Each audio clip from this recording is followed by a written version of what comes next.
Oi, meus amores, bom dia. Vamos para mais uma aulinha de ciência, certo? Essa aulinha ela está na unidade 3 e compõe o capítulo 6, que vai da página 68 até a página 72. Nesse capítulo, a gente vai começar a ver calor, temperatura e sensação térmica, certo? E a gente vai reconhecer esses termos, identificar que calor e temperatura, embora pareçam a mesma coisa, não são, tá? E ainda na página 68, vocês vão ver que tem uma imagem de uma mãe ali preocupada com o seu filho, com aquela criancinha, tá? E a pergunta é: de fato, é possível identificar a temperatura do corpo simplesmente com o toque das mãos? E qual é o papel do termômetro nessa situação aí em questão? Então a gente vai ver, tá? Todos esses temas e para iniciar, a gente pode relatar que a febre ela é uma reação do organismo, tá? Que ele está sinalizando que algo está acontecendo, que vai desde um agente infeccioso ou excesso de atividades físicas e exposição ao sol. E todas essas ações aqui, elas vão causar uma elevação, tá, da temperatura e do calor corporal, e o que vai fazer com que a gente possa identificar essa sensação térmica com o tato, ou mesmo quando vocês correm que sentem aquele calor excessivo, quando a gente estava na escola em pleno 2 horas da tarde morrendo de calor ali. Então, isso tudo é uma representação, uma sensação que o nosso corpo sente. Então, a gente vai discutir o que acontece com a temperatura do corpo quando estamos com febre ou fazendo alguma dessas atividades que eu falei, que é atividade física ou exposição ao sol, e se nós podemos medir essa temperatura simplesmente com as mãos. Vamos lá?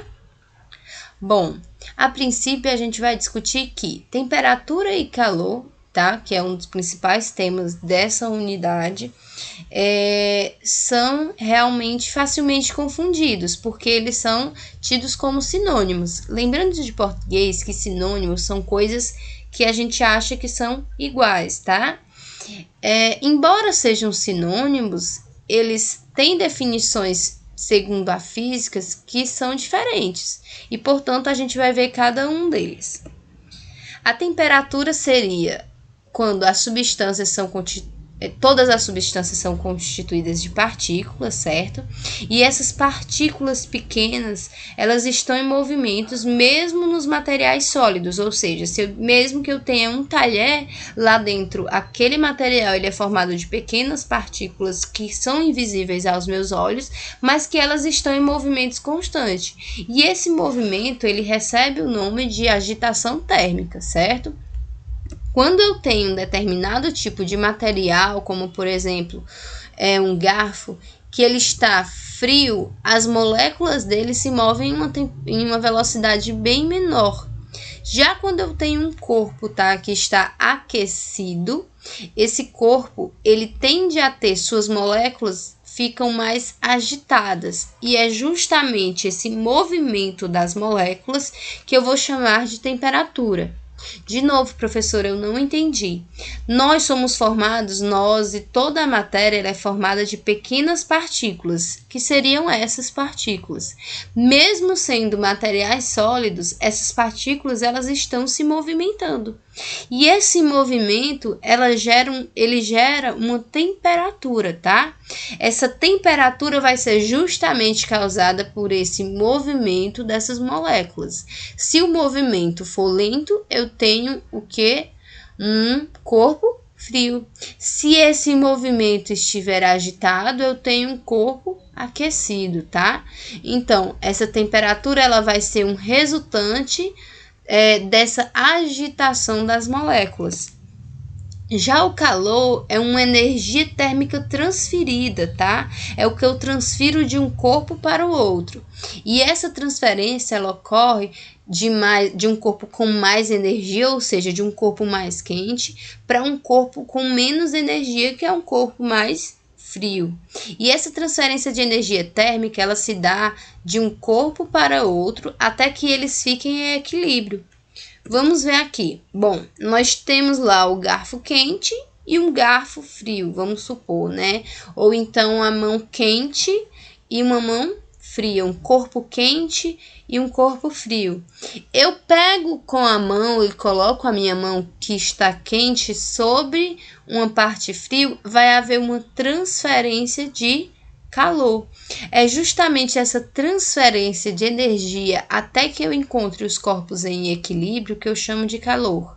De novo, temperatura é a agitação das moléculas de um determinado material. O calor é a transferência de energia de um corpo para outro até que ele fique em equilíbrio. Então, eu tenho aqui um corpo quente, tá? E eu tenho um corpo, ó, frio.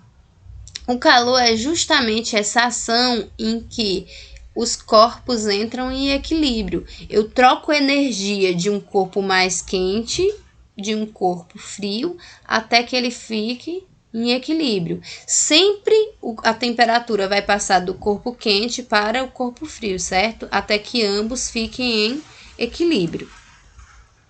E o que seria a sensação térmica, professora? A sensação térmica é justamente a sensação dessa temperatura juntamente com o calor, certo? Essa transferência de energia é o que eu chamo de sensação térmica.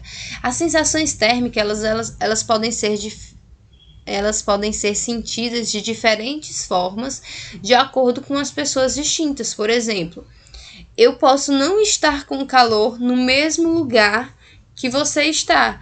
Você está aqui na sala da sua casa e você está sentindo calor, e eu estar habitando este mesmo lugar e não sentir esse calor, porque a sensação térmica ela é distinta, já que a sensibilidade ao calor ela vai mudar de pessoa para pessoa, tá?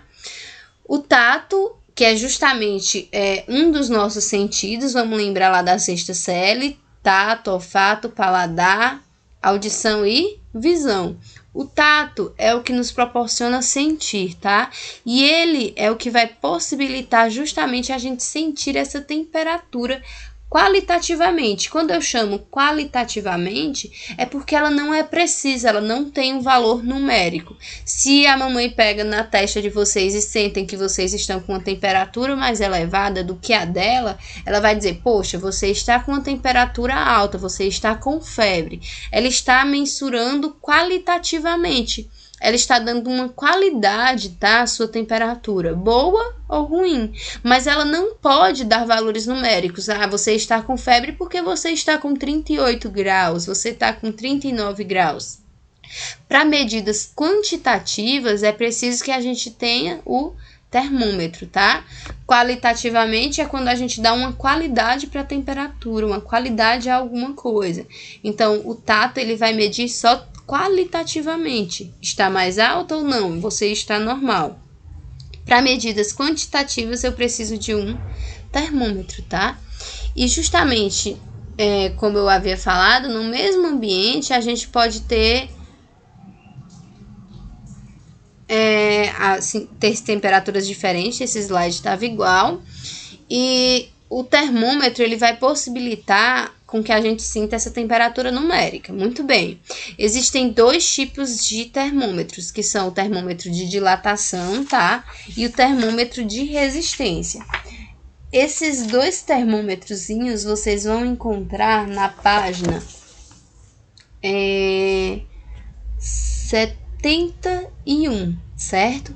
Ele vai dizer que o termômetro de dilatação ele é composto por um tubo fino, cujo interior tem um líquido que ele vai se dilatar. Lembrando que dilatar é se expandir, tá? E contrair é ficar mais apertadinho. Então, geralmente esses termômetros de dilatação, eles são aqueles termômetros de vidro, já não tão utilizados hoje em dia. Que ele era utilizado um mercúrio, que é um metal de fácil dilatação, ou seja, de expansão, e aí quando você colocava ele na axila ou em alguma área do corpo que tem uma temperatura mais elevada, você conseguiria identificar a temperatura corporal. Já o termômetro de resistência é aquele termômetro mais comum de hoje em dia, que é esse aqui que tem na imagenzinha, parecido com esse, em que ele vai possuir no interior substâncias com propriedades elétricas que vão dar a temperatura precisamente, tá? Essa tua temperatura corporal. Para medir com exatidão, é necessário que o termômetro ele esteja em contato com a pele, claro, para que ele possa, através desse ferrinho aqui, ele que está mais frio, entre em contato com o corpo mais quente. O metal geralmente ele tem uma temperatura mais fria e ele vai entrar em contato com o corpo quente, vai haver a transferência, certo, de calor. Quando essa transferência ela estiver em equilíbrio, é que ele vai identificar a temperatura com exatidão. Então, é por isso que demora para que você tire a temperatura. Você não coloca o termômetro e a temperatura já sai. Não, porque é preciso que a transferência de calor do seu corpo até o termômetro entre em equilíbrio. Aí sim, ele vai demonstrar aqui a temperatura média do seu corpo. Existem 3 tipos de unidades para você medir a temperatura que são utilizadas de formas diferentes por diferentes países, que são o Celsius, o Kelvin e o Fahrenheit. Temperatura Celsius, Kelvin e Fahrenheit, tá? O Celsius é a unidade que a gente usa aqui no Brasil e na nossa região. Ele é uma escala que vai desde o 0 até o 100, ou seja, 0 graus, que é a fusão do gelo, quando a água começa a criar aquela camadinha de gelo, é quando há a fusão, tá? Então, eu digo que a água, por exemplo, ela está a 0 graus, mas não é só a água, pode ser o ambiente em que a gente vive, a região em que a gente vive, ela pode chegar até, não aqui necessariamente, mas ela pode chegar a 0 graus. E os graus também podem ir a 100 graus, que é no momento em que começa a criar aquelas bolinhas de água, tá? No fogo. Então, é o momento de ebulição da água, 100 graus. É só até a 0 e até a 100 graus que o termômetro pode chegar, ou algo pode chegar?